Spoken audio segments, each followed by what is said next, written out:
गुजरात के वडोदरा के ward number 13 में पानी की पाइपलाइन टूटने से हंगामा मच गया।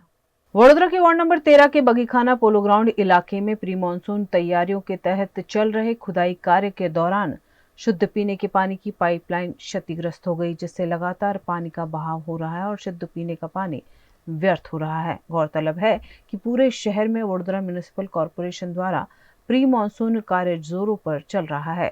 इसी कड़ी में पोलो ग्राउंड क्षेत्र में भी बारिश के पानी की निकासी के लिए खुदाई का कार्य चल रहा था। उसी दौरान यह हुआ। शहर के कई इलाकों में पहले से ही पीने के पानी की समस्या बनी हुई है। ऐसे में इस तरह पानी की बर्बादी चिंता का विषय है।